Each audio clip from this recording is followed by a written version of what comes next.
Hola, hola, bienvenidos al segundo programa de Tiempo de Análisis. Hoy contamos con nuestros colaboradores habituales, Julen, Sergio y Rincón, bienvenidos. Y un nuevo integrante que viene de León, que es Mario Suárez, bienvenido. Buenas, ¿qué pasa? Hoy tenemos esta presentación y un noticiero, como siempre, el local autonómico, nacional e internacional. Y una nueva sección que se llama Semáforo, que posteriormente vamos a explicar. Y el tema de hoy versará sobre los presupuestos generales del Estado. Te doy el paso a las noticias locales con Sergio. Muy buenas, muchas gracias, Marcos. En el ámbito local y autonómico, el tema principal es el COVID-19 y la implantación y puesta en marcha de nuevas medidas para frenar el virus, cierre de todas las instalaciones municipales, deportivas, bibliotecas, centros cívicos, museos, auditorios. En el plano autonómico continuamos con el cierre perimetral de la comunidad autónoma y desde el día de hoy hasta el día 28 de noviembre comienzan los cuidados masivos en la ciudad en las zonas de mayor incidencia acumulada. El cierre de los distintos sitios va a ser hasta el 3 de diciembre, pudiéndose prorrogar según las circunstancias de evolución. También es cierto que cuando termina los cierres el 3 de diciembre comienza el puente de la Constitución, por lo que podemos imaginarnos que habrá una prórroga de mínimo una semana más de estas medidas. Sin más, doy paso al ámbito nacional. Gracias, Sergio. Bueno, en el ámbito nacional, una de las noticias de la semana ha sido esa ley de educación, la denominada Ley CELA, la cual, pues bueno, entre las características, una de ellas es que aumentará las restricciones hacia la educación concertada, ya que contempla que tanto los centros públicos como privados concertados no podrán percibir cantidades de las familias por recibir la enseñanza de carácter gratuito. Este motivo ha llevado a la enseñanza concertada a convocar varias concentraciones de protesta frente al Congreso para mostrar su rechazo a la denominada LOMLOE. Otro de los puntos es la segregación por sexos e igualdad de género. Es decir, la norma incluye que los centros sostenidos, bien parcialmente o totalmente con fondos públicos, desarrollarán el principio de coeducación, es decir, no podrán separar al alumnado por su género. Otro punto característico es que se podrá pasar de curso con asignaturas suspendidas, y es que el equipo docente del centro estudiantil va a ser el que considere que las materias no superadas le permita seguir o no con éxito al curso siguiente. Por último, la eliminación del castellano como lengua vehicular, y es que el pasado 5 de noviembre los grupos parlamentarios del PSOE, Unidas Podemos y Esquerra Republicana de Cataluña aprobaron en la Comisión de Educación que la nueva reforma educativa no incluyese el castellano como lengua vehicular en la enseñanza. Otra de las noticias del ámbito nacional nos lo cuenta nuestro compañero Marcos. Muchas gracias, Sergio. Pues yo voy a hablar de la crisis migratoria que está sucediendo ahora mismo en Canarias. 1.700 personas se hallan hacinadas en los muelles de Arguineguín, un municipio de Canarias, y no tienen la acogida ni los recursos suficientes para poder recibirlos, porque la Administración Nacional Autonómica se han visto desbordadas y ahora se encuentran hallando una solución. Y desde principios de año tenemos a más de 17.000 personas que han llegado a las costas españolas y tampoco han podido recibir la acogida ni los recursos suficientes. Bueno, ¿tienes la siguiente pregunta, Sergio? Sí, la siguiente noticia tiene que ver con el caso del coronavirus, y es que ella hoy, a 21 de noviembre de 2020, ha puesto fecha al inicio de la vacunación. Así que ha dicho el ministro de Sanidad que la vacunación no en ningún caso va a ser impuesta en España. Cito textualmente, ha dicho que el comienzo de la vacunación va a ser a mediados de enero y que espera que para finales de mayo la mitad de la población en España se encuentre ya vacunada. Marcos. Para finalizar el noticiario nacional, encontramos una jueza declara la extinción de UPyD y da orden para que desaparezca el registro de partidos. Un O, por favor. Un minuto de... Formación Magenta mantiene una deuda con una ex trabajadora y eurodiputada y ha cancelado la inscripción de la organización en el registro de partidos políticos. Y es debido a que carece de bienes suficientes la organización para hacer frente a esta deuda. Y el partido que fundaron personalidades como Rosa Díez o Fernando Savater podría estar ante su caso, ya que aunque ahora tienen 20 días para interponer recurso. Veremos lo que pasa. Ahora damos paso a las noticias de ámbito internacional con Julen. Gracias, Marcos. Tenemos 4 noticias. En Latinoamérica, Perú está en plena crisis política. Ha cambiado 3 veces de presidente esta semana. En África, el Frente Polisario Saharaui declara la guerra abierta con Marruecos tras la violación del alto el fuego por parte de tropas marroquíes de ocupación. y tensión por el veto de los presupuestos del Fondo de Recuperación de la UE por parte de Polonia, Hungría y Eslovenia, ya que la UE mantiene un mecanismo que impide recibir esas ayudas a países que violen el Estado de Derecho, siendo estos tres países los más autoritarios de la UE. Y por último, en Tailandia, manifestaciones y protestas prodemocráticas debido al rechazo del Parlamento a cambiar la constitución dictada por la Junta Militar que gobernaba el país. Que junto a la noticia de la semana pasada de Birmania, podríamos estar hablando de una ola democrática como la primavera árabe, esta vez en el sudeste asiático. Ahora damos paso a la siguiente sección, es el semáforo, y Sergio Veterano nos va a explicar en qué consiste. Y os recordamos que desde casa podéis jugar también.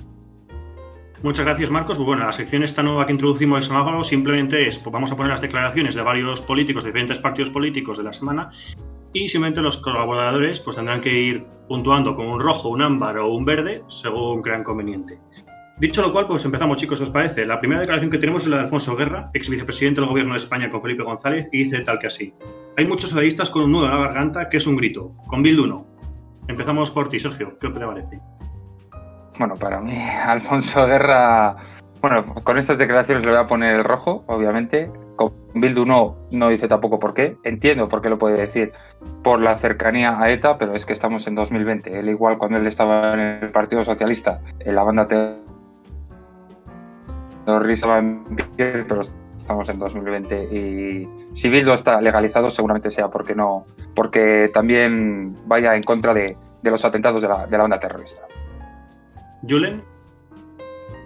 Pues le voy a dar un ámbar porque sí que creo que hay gente dentro del Partido Socialista que lo piensa, pero creo que pactar con Bildu es tan legítimo como pactar con cualquier otro partido político. ¿Marcos? Yo le doy otro ámbar también, porque pienso que las opiniones de los antiguos políticos y gente que tuvo algún cargo hace muchos años están como infravaloradas y muchas veces los tachamos de boomers, y igual habría que pensar un poco más en aquellos años. Vale, y en siguiente lugar, Mario.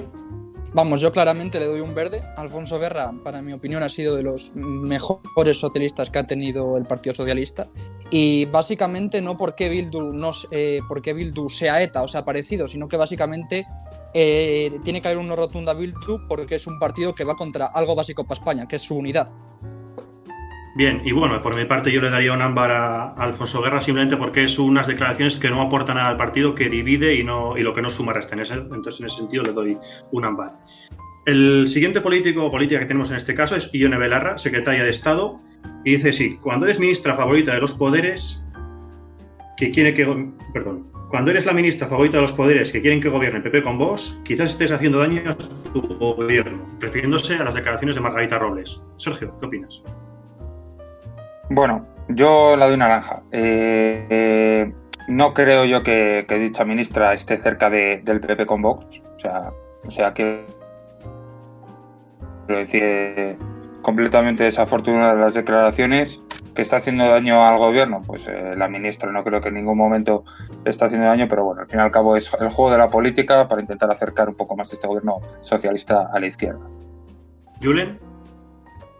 Yo le voy a dar un rojo porque yo creo que al final divide, ¿no? Crea como conflicto entre la coalición, digamos, entre el pacto entre los dos partidos.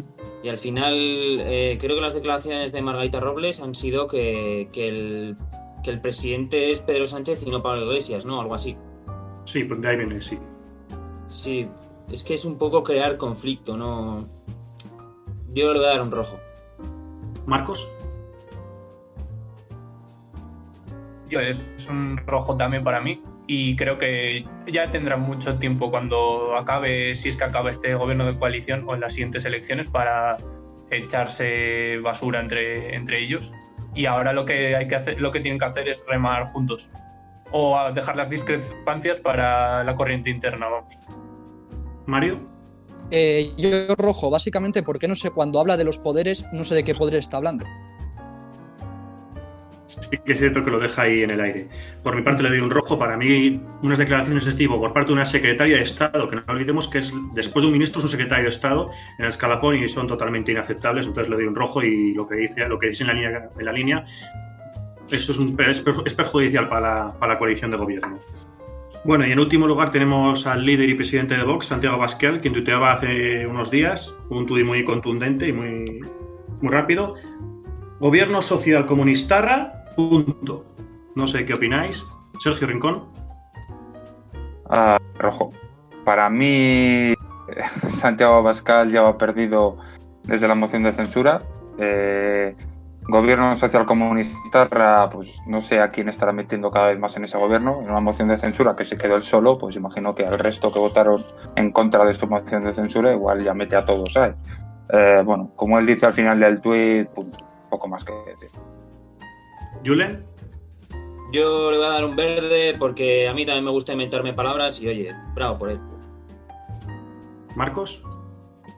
Yo creo que, a ver, para mí es un rojo claramente y creo que no sabe por dónde le da el aire al señor Abascal y esta frase, sin embargo, no tiene gancho. No me ha gustado. Gobierno social comunista me gusta más. ¿Mario? Ámbar. Sé a lo que se refiere, pero está, ¿sabes? No tiene, es lo que dice Marcos, no tiene gancho. Tenía que poner algo más gracioso, algo más que captase, pero es que esa palabra no... Hay que hacer más cosas, hay que hacer mejor marketing. Pues sí. Yo también le doy un rojo en ese sentido. Yo creo que, fíjate que tienen frases más ingeniosas o algún escrito más. Entonces, en ese sentido, ni gancho ni marketing. Y bueno, espero que para el siguiente lo haga bastante mejor. Y bueno, dicho esto, ya terminamos con la sección del semáforo y doy paso a Marcos para que pasemos al siguiente apartado, que es el tema. Muy bien, pues el tema de hoy tenemos a nuestros presupuestos generales del Estado, que están en más o menos la fase intermedia de tramitación y descubrimos que esta semana los adelantaron y su tramitación será más rápida. En estos presupuestos, en este tema, vamos a tratar los cambios que se han producido en materia de ingresos y gastos respecto al año pasado y todo dentro del contexto de pandemia, por supuesto. Y los sectores que están más golpeados, por ejemplo, la restauración, el ocio, la hostelería, la cultura, el turismo y el transporte de pasajeros. Y por eso podemos explicar que España ha sido un país tan golpeado en el tema económico. Muy bien, ahora... ¿Quién quiere empezar? Bueno, yo mismo. Simplemente para contextualizar un poco los presupuestos generales del Estado, tenemos que saber como 4 puntos fundamentales. En qué contexto se llevan a cabo y en este año político, digamos. El primero, como decías, Marcos, es el coronavirus. No olvidemos que las elecciones generales fueron a finales de 2019. El gobierno, los consejos de ministros, empezó el 13 de enero y el 13 de marzo ya se declaró el estado de alarma. O sea, porque 2 meses después de las elecciones ya un primer gobierno se encontró con esto, por lo que tanto influye muchísimo. Luego tenemos el tema de las ayudas a la Unión Europea, que no olvidemos que al final va a ser la gestión del reparto, un poco el veto que conocíamos esta semana de Hungría y Polonia, que puede retrasar precisamente la llegada de ayudas de 2 gobiernos ultraconservadores como son los de estos 2 países. Además, sabiendo que los presupuestos generales del Estado, una gran parte ya está estipulada de esas ayudas, por lo que si se retrasan puede ser un problema bastante importante. Y no olvidemos que de las ayudas, el segundo país de la Unión Europea que más va a recibir es España, solamente detrás de Italia. Y otro punto importante también, que no le damos mucha importancia, pero le debemos dar, que es el primer gobierno de la coalición de nuestra historia reciente, con todo lo que eso significa, que va a haber discrepancias de todo tipo, que hay diferentes almas, como se dice, ya no solo porque hay 2 partidos, dentro del Partido Socialista hay 2 almas. Hay una alma mucho más, digamos, más moderada, que puede ser Nadia Calviño, por ejemplo, que para dar tranquilidad a la Unión Europea. No olvidemos que ella fue directora general de presupuestos. O dentro de Unidos Podemos no es todo igual. Tenemos a Podemos, a Izquierda Unida, a los comunes. Entonces es un punto muy a tener en cuenta. Y ya por último, como podemos imaginar, un Congreso dividido, fragmentado, con el Partido Popular y Vox, como decíamos anteriormente, sin una lealtad institucional por parte de algunos partidos como Vox, o simplemente torpedeando el estado de alarma o torpedeando las propias ayudas que tanto necesita España, o con una moción de censura que no tuvo ningún apoyo y que creo que estaba totalmente fuera de lugar. Muchas gracias. Ahora damos la palabra a Julen. Yo quiero recordar que llevamos con los presupuestos con los PGE desde 2016, quiero recordar, y que al final con el gobierno de coalición creo que para que pueda llevar a cabo sus políticas necesita de sus propios presupuestos y que el rechazo de ellos simbolizaría que el Parlamento ha perdido la confianza en el gobierno. También, eso recalcarlo. ¿Quieres decir algo, Mario? Nada, de momento no. Sí, al fin y al cabo es lo que dice Julen. En la anterior legislatura se tuvieron que volver a convocar elecciones precisamente porque no llegaron a un consenso para unos nuevos presupuestos generales del Estado. La prórroga, no sé si es el 2016 o igual el 2000, no sé, sé que es con el gobierno de Mariano Rajoy, desde entonces pues ha sido prórrogas. Es verdad que el entonces ministro de Hacienda decía que sus presupuestos podían estar pues hasta el año 2020-2021, es decir, estamos rozando casi ya el límite. Es como un chicle, hemos estirado de más, yo creo, esos presupuestos. Sean unos presupuestos interesantes, unos presupuestos en el cual es el ámbito económico, frente a una crisis económica que va a venir después de la crisis sanitaria, si es que ya no estamos en esta crisis económica, pues va a pegar a España muy fuerte. Veremos a ver cuáles son las consecuencias. Unos presupuestos de un gobierno de coalición, como decía nuestro compañero Sergio, el primer gobierno de coalición en la democracia de España. Son unos presupuestos a tener en cuenta, muy importantes y bueno, es verdad que, oye, tocamos madera, parece ser que esta vez sí que puedan salir adelante y tener ya por fin unos nuevos presupuestos generales del Estado y no una prórroga. Mario. Yo una cosa que quería comentar, ¿sabes? Un punto el que peor me ha parecido de los presupuestos, porque a mí no me gustan en general, pero vamos, un punto que no me ha gustado nada es lo del impuesto al diésel. Que me gustaría saber un poco cuál es vuestra opinión y eso. A mí es que ha sido también unas enmiendas que ha pedido el PNV para su favor. Entiendo que esto es desde un contexto que es el tema de medidas del ecologismo y el cambio climático, que es un poco dentro de esta agenda 2030. Y vamos, algo que estoy súper en contra de esto, porque al fin y al cabo el diésel es el combustible que usa la gente en general, la que dice defender este gobierno, y al fin y al cabo lo que intentan con esto, sí, quieren ecologismo, pero claro, ¿a quién están fastidiando? Están fastidiando al currito de toda la vida, al que tiene que coger su coche y coge diésel. ¿Por qué no? Que al fin y al cabo somos la mayoría de los españoles, y no van a por quien de verdad contamina más, o al final quien más va. Solo se centran eso, van encaminados a un prototipo de gente que es la persona de clase media que vive en España. Ellos, por ejemplo, no buscan atacar a grandes empresas que, por ejemplo, la mayoría están en el sudeste asiático, en concreto en China, que son los que más contaminan, sino que van hacia el pequeño. Esa es mi opinión, vamos, que es lo que veo más indignante estos presupuestos. Sí, por lo que he visto, es el impuesto del diésel al que tú dices y que también aparece, sí. O sea, aparece reflejado en los presupuestos. El PNV parece que ha conseguido eliminar ese impuesto que pedía el gobierno de coalición, y lo que me parece un poco, no sé, paradójico, ¿no? Porque al final el gobierno más social, ¿no? Es el que pone el impuesto al diésel, y uno de los partidos que se hace más, bueno, que de todos los que componen la mayoría absoluta, ¿no?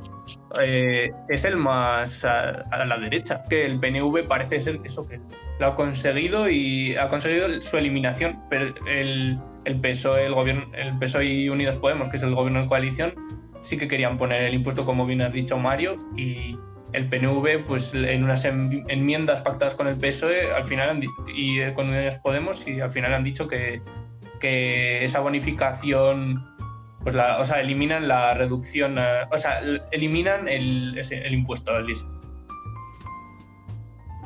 que se llama bonificación fiscal.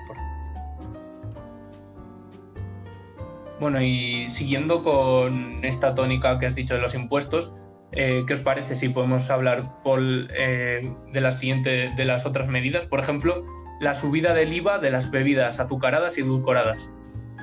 ¿Qué opinión tenéis sobre esto? A mí me parece esencial eso, porque básicamente no es nada sano el azúcar, es muy adictivo y no fomenta una nutrición buena, ¿no? Digamos, y me parece que es necesaria. No me parece una medida mala para nada. Y bueno, ahora que me acuerdo que Cataluña sí que la tenía implementada desde hace unos años y ahora se ha extendido pues a nivel nacional. Y ahora doy la palabra a Sergio Rincón. Sí, al final la línea en la que decía Julen. Al final lo que yo creo que se quiere evitar con esta subida del IVA es precisamente intentar que la población pues consuma menos este tipo de bebidas y alimentos. Al fin y al cabo es algo malo, es algo negativo para nuestra salud y bueno, yo creo que es básicamente lo que se intenta evitar. Me parece una buena iniciativa, obviamente, claramente no se puede prohibir, pero sí que está bien intentar reducir ese consumo en la población española. Yo, por mi parte, sí que es que la medida puede ser bastante buena en la teoría, pero habrá que ver qué evoluciones tiene en la práctica, porque sí que es una medida polémica, no lo negamos aquí creo que nadie, pero bueno, habrá que ver las repercusiones que tiene y si funciona como en principio puede pasar, yo creo que va a ser una buena medida, pero tendremos que ver unas semanas, meses incluso, pues a ver cómo evoluciona. Sí, en España tenemos un problema serio con esto de los hábitos saludables, de la obesidad. Hay que tener en cuenta que en España muere más gente de obesidad que de coronavirus, eso es una realidad. Y por eso que la teoría me parece que es una muy buena medida, pero también tiene que ser al fin y al cabo una de cal y una de arena. No solo vale prohibir, sino que también hay que promover algo. Sí, yo creo que esto lo hacen en el marco de la Agenda 2030 que mencionabas antes, ¿no? Y al final son marcos saludables y toda la nueva economía verde y etcétera. Y al hilo de eso encontramos un impuesto sobre envases de plástico, que como recordaréis ya hay muchas cadenas que empiezan a implementar pues, eliminación de las bolsas o que te hacían pagar por determinadas bolsas. ¿Y qué opináis sobre un nuevo impuesto al plástico? Bueno, al final yo creo que todo ello al plástico, sobre todo las nuevas generaciones, bien sea pues igual nuestros padres o nuestros abuelos no tanto, pero sí nuestra generación, las generaciones que vienen detrás de nosotros y incluso gente de 30 a 30 y pocos años, es verdad que el consumo de plástico sí que se ha rebajado. Se puede, no sé, al fin y al cabo se ha implementado la utilización de bolsas reutilizables, por ejemplo, en los supermercados. Al fin y al cabo, no sé cuántos años tarda una bolsa de plástico, por ejemplo, en degradarse, pero sabemos que es algo negativo para nuestro planeta Tierra y es lo que decíamos con las bebidas azucaradas. Al fin y al cabo es para intentar algo en la Agenda 2030, en este caso en el medio ambiente, para intentar pues mantener saludable la Tierra todo lo que se pueda. Sí, pone aquí 150 años. Decías de cuántos años, pues 150 años bolsas de plástico, ya sabéis. Y le doy la palabra a Julen. Para mí es una medida que pues bien y mal, porque en el fondo tú si quieres ponerle límites a algo, lo mejor es, en este caso del plástico, prohibirlo o por ejemplo, tú tienes que impedir que, por ejemplo, se puedan vender, yo qué sé, zanahorias cortadas y metidas en un bol, ¿sabes? O en un plástico. Esas cosas son absurdas, ¿no? Para mí. Pero luego aparte es que hay una empresa que es Ecoembes que está detrás de todo el tema de reciclaje y todo esto, que para mí es una absoluta mafia. Para mí lo que hace Ecoembes es una mafia. Y lo puedo explicar en otro momento, pero vamos. Sí, yo creo que podríamos hacer hasta un tema propio de eso, ¿no? Es que tenemos muchas horas para hablar de esto. Y siguiendo con esto, vamos a pasar a la tramitación de los presupuestos, una vez dejadas las medidas más importantes. Sergio. Sí, yo creo que también es importante un poco contextualizar cómo se están tramitando los presupuestos. El pasado 12 de noviembre ya se rechazaron todas las enmiendas a la totalidad que presentaron en este caso Vox, el Partido Popular y partidos minoritarios, Coalición Canaria, Junts per Cat, el BNG, la CUP y Fora Asturias, y quedaron en minoría, es decir, solo hubo 150 enmiendas a la totalidad y 198, casi 200 diputados que rechazaron estas enmiendas, por lo que los presupuestos generales siguen adelante con un apoyo bastante amplio. Y bueno, este es un primer trámite, pero sí que demuestra que el Gobierno, luego lo comentaremos en los siguientes apartados, que va a poder elegir entre varios socios, porque recordemos que solamente hace falta una mayoría absoluta de 176 escaños para aprobar las cuentas generales. Y ahora, pues hace esta semana se han registrado las enmiendas parciales, que ahí es donde sí que se la bajó el gobierno. Comentábamos enmiendas del PNV, de Más País y de todos los partidos, Esquerra Republicana de Cataluña, que de Ciudadanos incluso, que harán falta, y tendrá que elegir. Entonces aquí es donde ya el gobierno se la jugará entre las previsiones del gobierno. Está que si todo va bien, para finales de año, principios de enero, tener los presupuestos listos. Sí, del hilo que has dicho de las enmiendas, por ejemplo, ¿qué opinión tenéis sobre que Unidas Podemos, EH Bildu y Esquerra Republicana ya han realizado una enmienda y al margen del gobierno, bueno, del PSOE, que es un miembro del gobierno de coalición, de impedir todos los desahucios hasta 2023 para quien no tenga un techo alternativo? Y esto ha provocado, pues eso, el problema entre el gobierno de coalición, porque no habían sido el PSOE no había sido avisado de este pacto al margen. Vale, yo en mi opinión, yo creo que es una medida que ahora mismo no tiene muy buena intención, pero no es viable para nada. Se hace con muy buena intención, pero al fin y al cabo no solo valen las buenas intenciones, sino también que funcionen. Una medida contra los desahucios, al fin y al cabo el que va a perjudicar, como en muchos países que se ha aplicado, que al que perjudica es de la gente que vive de alquiler y que no tiene unos ingresos muy fuertes. Al fin y al cabo los caseros los arrendatarios lo que van a hacer es discriminar por rentas, y mucha gente que tiene rentas muy bajas no va a poder alquilar, porque al fin y al cabo tú cuando eres propietario de una casa, de un inmueble, no te la vas a jugar a que alguien se te meta en tu casa y luego no le puedes echar porque no te pague, y eso es algo, es una putada para el propietario y sobre todo para pequeños y medianos propietarios. Entonces lo que va a hacer es que mucha gente no va a poder tener opción de alquilar y va a haber menos mercado de alquiler, que eso a quien va perjudicado va a ser a la gente en general, ni a las grandes empresas, ni a los bancos, ni nada. Que si porque esto es lo que decíamos antes, esto no solo es prohibir, esto es una de cal y una arena. Si no es prohibir los desahucios, también en vez de prohibir los desahucios, ¿por qué no se dan medidas para ayudar a la gente, que ayuda a que esa gente tenga casa, que es lo que se tiende a hacer, no prohibir? Julen. Pero estamos hablando de los desahucios, ¿no? O sea, al final un desahucio es cuando tú ya tienes comprada la casa y, por ejemplo, pues se la queda el banco por la hipoteca, digamos, ¿no? Y te echan.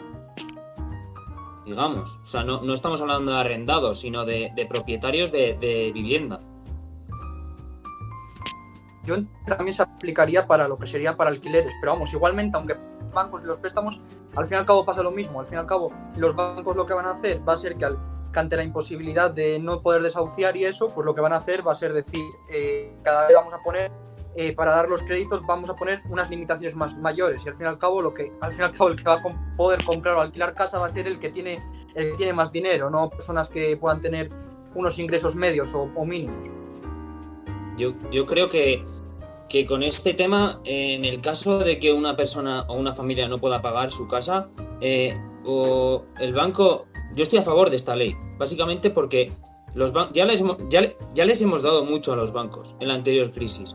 De hecho, les hablamos con un montón de millones. Y en este caso, yo creo que tienen que llegar a acuerdos con los propietarios de que se rebajen las hipotecas o que en este caso, con el tema del coronavirus, se prorroguen, digamos, las hipotecas.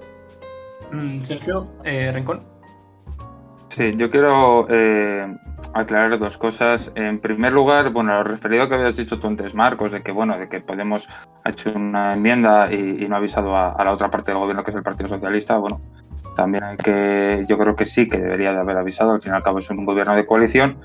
Y cuando en su caso se formó el gobierno y no avisaron a Pablo Iglesias de que él parecía que iba a ser el único vicepresidente, luego hubo más, como que les molestó aquello de que no les avisaran. Pues quiero decir, si a vosotros os molesta aquello, pues oye, no hagáis lo mismo que el Partido Socialista. Y luego, frente a lo de los desahucios, sí que es verdad que quería aclarar que a Podemos siempre todo se queda en papel y luego la práctica no lo lleva a cabo. Es decir, cuando se fundó Podemos, el resurgir de Podemos, siempre han llevado aquello de los desahucios adelante. Por ejemplo, la alcaldesa de Barcelona, que es... entonces yo creo que eso de, vamos a ver si lo llevan a la práctica, quiero decir, está muy bien escrito, está muy bien el decir, oye, somos de izquierdas, puede frente al desahucio, el derecho a una vivienda, todo eso queda muy bonito decirlo, pero siempre hay que llevarlo a la práctica, y yo no me creo a Podemos de que lo vaya a llevar a la práctica. Podemos, Izquierda Unida, es decir, todas las coaliciones que tienen dentro del partido de Pablo Iglesias. Sí, entiendo que te refieres como en la primera parte como a una pequeña revancha, porque si no le habían hecho primero... yo más que... No, yo no. Habían avisado, ahora ellos tampoco, como, ¿qué quieres decir? No, yo no creo que sea revancha. Lo que creo es que si a ellos les molestó aquello de que no les avisaran, pues tampoco lo hagáis vosotros. Quiero decir, si es como revancha, al final sería como un juego de niños, que me parece todavía más vergonzoso. Pero lo que quiero aclarar es que si a ellos no les molesta, oye, estamos en un gobierno de coalición, a mí me tienes que contar más o menos el cómo va a ir este gobierno, ¿vale? Pero tú, cuando vayas a hacer una enmienda, también pásasela primero igual al Partido Socialista, que es tu socio de gobierno, antes de llevarla a cabo. Primero hablarlo con tu socio de gobierno y luego igual con otras fuerzas parlamentarias para llevarla a cabo. Sergio, veterano. Yo, más que del contenido aquí, y hablaría de las formas y del envoltorio. Es decir, aquí lo que quiere Podemos es diferenciarse del gobierno, pero es que es difícil, porque estando el gobierno no puede ser oposición, presentar enmiendas a tus propios presupuestos, claro. Entonces ahí no está un poco el problema. Claro. Tampoco hablaría de traición al gobierno, ni mucho menos, pero es un poco más, digamos, de quedar bien, de intentar tirar un poco de venderse, pero no, en ese sentido, yo creo que no es contraproducente, ¿no? Veo muchos más foros para diferenciarte del gobierno que en los presupuestos generales presentándote una enmienda a ti mismo, no sé. Muy bien, pues damos por acabado, si os parece bien, esta parte del tema, y vamos a los posibles pactos que puede tener para llegar a la mayoría absoluta. No sé, ¿quién quiere empezar? Bueno, pues simplemente en la línea que decía yo, pues el gobierno necesita 176 escaños para la mayoría absoluta para aprobar los presupuestos. Siempre se ha dicho desde hace unas semanas, que hay dos vías, la vía Ciudadanos y la vía Esquerra Republicana de Cataluña. A mí esto me gustaría matizarlo muchísimo, porque partimos de una premisa que yo creo que es errónea. Cuando se dice Ciudadanos, entendemos que el gobierno parte de 155 escaños, los del PSOE y Unidas Podemos, y sumaría los 10 de Ciudadanos, pero en eso faltarían todavía unos cuantos. Y para que eso sumase, quitando los independentistas, tendríamos que meter, por ejemplo, a Más País y al Partido Nacionalista Vasco. Se me antoja bastante difícil meter a Más País y al Partido Nacionalista Vasco con Ciudadanos. Yo entiendo que Ciudadanos quiera posicionarse en el centro, apoyando los presupuestos socialdemócratas o como lo quiera vender. Pero es que viablemente no solo depende del gobierno de España y Ciudadanos, depende todavía de otros actores más que yo dudo mucho que quieran a Ciudadanos. Por lo tanto, para mí esa vía... Se puede hablar mucho de ella, pero para mí no es una vía real, y al final la única vía posible es la vía con Esquerra Republicana de Cataluña, con Bildu, con el Partido Nacionalista Vasco, con Más País, que luego puede haber variantes, incluso si la aprueba el PNV, Más País, Partido Regionalista de Cantabria, Teruel existe y todo esto, puede incluso prescindir de Esquerra Republicana de Cataluña, pero como digo, siempre va a depender de la vía de partidos nacionalistas, tanto vascos como catalanes. Julen, te doy la palabra. Claro, es que estamos hablando de el Congreso más fragmentado de la historia, digamos. O sea, es que tienen 155 entre Podemos y PSOE, sumas los 5 de Bildu y aun y todo te quedan pues 15, ¿no? 16, por ahí. 13 de Esquerra. Sí, 3 de Más País, que podrías ir sumando. El PRC si sumas el suyo. Teruel existe si sumas el suyo. Nueva Canarias. Sí, Nueva Canarias. Es que hay muchas variantes, tienes toda la razón. O sea, si se opta por la vía Ciudadanos, que claramente es la que quiere el PSOE, digamos, yo creo que es la que más le gusta, por tema que no sea polémico y tal, pues claro, Ciudadanos tiene 10, ¿no? Sí. Claro, y luego ¿qué le sumas? Claro, porque al final, si vas con ERC, yo creo que tienes más apoyos de otros partidos, como puede ser Bildu o que con Ciudadanos, porque de hecho Ciudadanos, si se mete Bildu, no va a querer pactar. no va a querer favorecer si esos presupuestos. Y si se mete Esquerra tampoco. Al fin y al cabo, claro, la vía Ciudadanos es con 10, la otra vía, si sumamos Esquerra y Bildu, son 18. Claro, al fin y al cabo sabemos que el Partido Socialista va a querer optar más por, un ala, va a querer optar más por Ciudadanos. También hay que tener en mente que tenemos unas elecciones catalanas a la vuelta de la esquina. Con esto del coronavirus igual sí que es verdad que se retrasan algo más.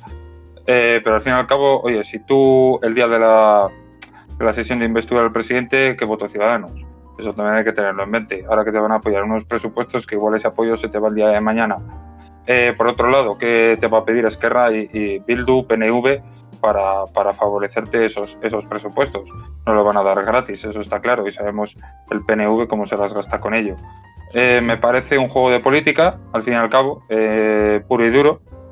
Está claro que Ciudadanos, creo que ellos mismos dentro se creen que están en una posición superior a la que están, es decir, solo tenemos 10 escaños, esa es la posición que manejan, pero bueno, sí que es verdad que es un juego entre dos bloques, la vía Ciudadanos, la vía independentista con Esquerra y Bildu. Todo ello nos está llevando a decir que son los presupuestos de ETA. Esto sí que es verdad que quiero aclarar que hay dos comodines en la política española, un comodín por parte de la derecha y no por parte de la izquierda. De la derecha, ¿cuál sería? Meter a ETA donde se puede, quiero decir, estamos en 2020, lo repetía anteriormente en el programa, y la otra y el otro comodín por la izquierda es nombrar a Franco a pasear cuando ellos pueden. Al fin y al cabo, los golpes que ellos se dan con ETA, los otros lo dicen con Franco. El juego de la política pura y dura. Yo quisiera matizar en relación con lo que dice Sergio del PSOE. También hay que aclarar las dos armas del PSOE. La insinuábamos con Alfonso Guerra. Está algo más de Felipe González, de los presidentes García Paje en Castilla-La Mancha, Lambán en Aragón, Vara en Extremadura o Susana Díaz en Andalucía. Pero también tenemos la otra ala, que es Ximo Puig en Valencia, Armengol en Baleares, Iceta en Cataluña. Por eso he dicho yo, perdón Sergio, por eso he dicho yo que hay un ala del PSOE más cercano igual a Ciudadanos y hay otro ala más cercano a Esquerra y Bildu. Pero hay que matizar estos dos. Diferencia el 2018, ahora Pedro Sánchez tiene una ejecutiva que es 100% final, ¿no? O sea, no va a pasar el 2018, porque no olvidemos que el 2018 también vino pues muchas cosas así, lo de no es no y todo esto. Entonces, pues bueno, que en ese sentido que Pedro Sánchez ya se ha guardado muy bien las espaldas, y aunque haya varones que discrepen, me refiero, la ejecutiva está blindada y en ese sentido se maneja el partido. El partido está cerrado en filas, salvo por declaraciones, porque, insisto, son declaraciones en Twitter, no sé qué, pero luego en la ejecutiva no llega ninguna propuesta alternativa, ninguna nada. Entonces eso lo tenemos que tener muy en cuenta dentro de cómo funciona orgánicamente un partido, un grupo parlamentario y demás. Yo una apunte. Sí, creo que iba Julen, ¿no? Ah, vale. Sí. Y después tú, Mario. Yo creo que estamos mal acostumbrados con el bipartidismo que hemos tenido, bipartidismo imperfecto, digamos, que de como había mayoría absoluta no se pactaba nada, o igual en los gobiernos autonómicos sí, pero en general en cuanto a gobierno estatal no se pactaba nada.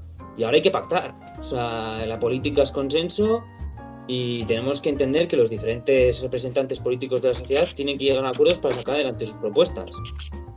Bueno, sí que se pactaba, no a tanto nivel de 100 escaños, 200 escaños, pero los 20, 15, 10 de los nacionalistas vascos y catalanes sí que se han pactado a lo largo de la historia democrática, vamos. Con la antigua Convergencia y con el PNV también. Sí, Mario, ¿querías intervenir? Bueno, en lo que recupera Mario la imagen, comentar que, claro, antiguamente sí que se pactaban, pero ¿a qué volumen? Es decir, hemos hablado aquí de Alfonso Guerra, de Felipe González, quiero decir, sí, vale, pero ese PSOE vivía en un bipartidismo. Es lo que comentaba Julen, al fin y al cabo, en un bipartidismo tú tienes mucha más fuerza como partido central que la que puede tener ahora mismo el Partido Socialista. Es decir, todos los partidos independentistas pueden tener mucha más fuerza, o incluso Ciudadanos, si van por el otro ala, pueden tener mucha más fuerza que antiguamente, cuando, por ejemplo, Izquierda Unida, cuando tenía 10 escaños, 11 escaños en el Congreso de los Diputados, no tenía la misma no tenía la misma repercusión que actualmente los 10 escaños o 13 escaños que tienen Ciudadanos y Esquerra Republicana de Cataluña, respectivamente. Y aparte de eso, lo que dice Sergio, también una cosa que no se nos olvida, pero que no es poco importante, es que uno de los miembros del gobierno, que es Podemos, prácticamente rechaza a Ciudadanos totalmente. Entonces, claro, cuando uno de los miembros del gobierno lo rechaza, por mucho que el PSOE le tienda la mano, pues no es muy difícil. Aparte, y luego con el añadido de que ya no solo es que rechazas a Esquerra Republicana, rechazas a Bildu, rechazas posiblemente al BNG, rechazas a Más País, rechazas a lo mejor a 20 y tantos diputados por ganar 10, y con los 10 que no vas a sumar, y hace incompatibles otros 10. Entonces, claro, pues yo creo que no hay en ese sentido debate. Sí, eso, que al final tú si incluyes a Ciudadanos, Ciudadanos no quiere estar con otros partidos, digamos, no quiere pactar. Por lo tanto, seguramente yo creo que opten por la vía ERC y Bildu y todos los demás partidos. Como conclusión, yo quería comentar que según el contenido de los PGE, se basa mucho en la recuperación económica que se prevé para 2021. O sea, el gasto que va a haber es, creo que era un 35% más mayor que los últimos PGE, o 40 por ahí, y en cambio eso se basa en la recuperación económica de 2021, cosa que para mí no es realista, porque no sabemos qué va a pasar en 2021, no sabemos si la vacuna va a funcionar, no sabemos si va a haber una recuperación económica. Esa es mi conclusión. Muy bien, la siguiente conclusión, no sé quién es el siguiente. Bueno, mi conclusión es que al final, durante estas semanas y meses que se tramiten hasta que salga, que yo creo que van a salir, se va a dar mucha bola al tema de con quién se pacta, con quién no.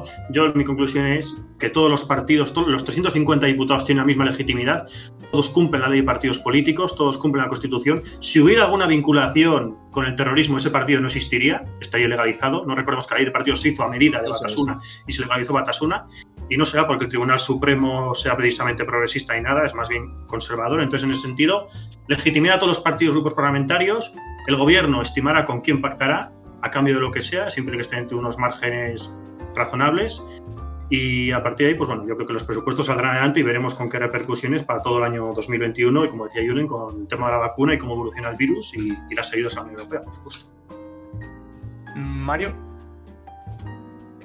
Yo lo que iba a decir era de que yo creo que Ciudadanos al final no le va a quedar otra que decir que sí, porque es un poco la línea que están yendo ahora, que quieren como alejarse, como dicen La Sexta y los medios, de la foto de Colón, y lo que quieren es unirse a un bloque más, por así decirlo, de izquierdas, progresista, y quieren abandonar el bloque en el que estaban antes. Van a seguir con su política de tumbos de un lado para otro, pero vamos, esto al fin y al cabo lo que va a conseguir es que el partido se quede nada y menos que lo que es ahora, y que en unos años va a seguir, como decíamos al principio del programa, va a acabar como UPyD.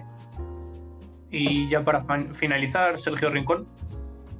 Sí, yo esto de la ilegalización de partidos, todo ello que estaba hablando con Bildu y su cercanía o no a la banda terrorista de ETA, yo no le doy mucha más importancia. Al final creo que ese ataque es de Vox y el PP, no a Bildu, sino al Partido Socialista y a Podemos, ya que ellos llevan el bloque de la izquierda, pues es un ataque más a la derecha de la izquierda. Prefiero quedarme con que esta vez sí, parece ser que podemos tener unos nuevos presupuestos generales del Estado. En un momento en el que hemos tenido una crisis sanitaria, vamos a tener una crisis económica que va a golpear duramente ya no solo a España, sino también a Europa. Prefiero quedarme con lo positivo. Veremos a ver si estos presupuestos se llevan finalmente a cabo y podemos decir que aquellos presupuestos del Partido Popular de Mariano Rajoy ya pasaron a la historia.